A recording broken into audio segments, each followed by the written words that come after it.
Donald Trump is back in the White House and wasting no time stirring global controversy. His latest move? A bold proposal to make Canada the 51st state of the United States. But when Canada rejected the offer outright, Trump hinted at something even more shocking, a potential invasion. To make matters more dramatic, Justin Trudeau has announced his resignation after nearly a decade as Prime Minister of Canada.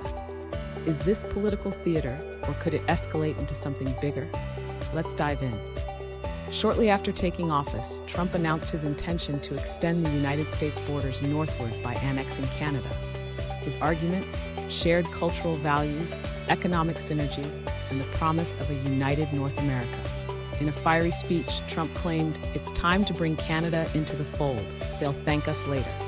Canada wasn't having it. Prime Minister Justin Trudeau delivered a scathing rebuttal, calling Trump's plan an insult to Canadian sovereignty.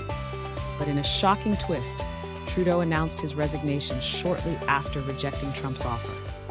After nearly a decade as Prime Minister, Trudeau cited personal reasons and the need for new leadership to guide Canada through this challenging period. Trump didn't take the rejection lightly. At a press conference, he criticized Trudeau and suggested that Canada's resistance was a mistake. Then came the bombshell.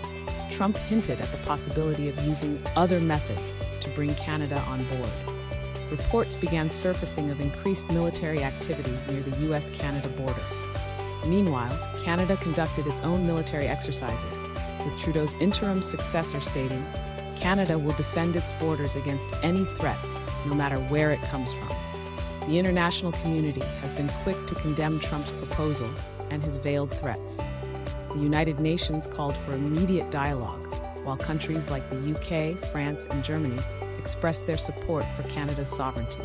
Even China and Russia weighed in, calling Trump's plans dangerously provocative. Trudeau's resignation marks the end of an era in Canadian politics.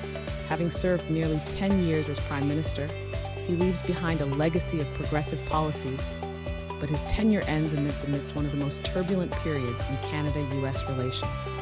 So what happens next?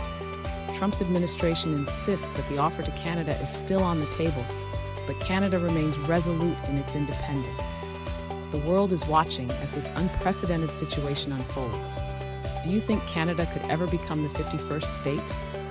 Will Trudeau's resignation change Canada's stance? Is Trump's rhetoric just political theater, or could it lead to real conflict? Let us know your thoughts in the comments below. And don't forget to like and subscribe for updates on this developing story.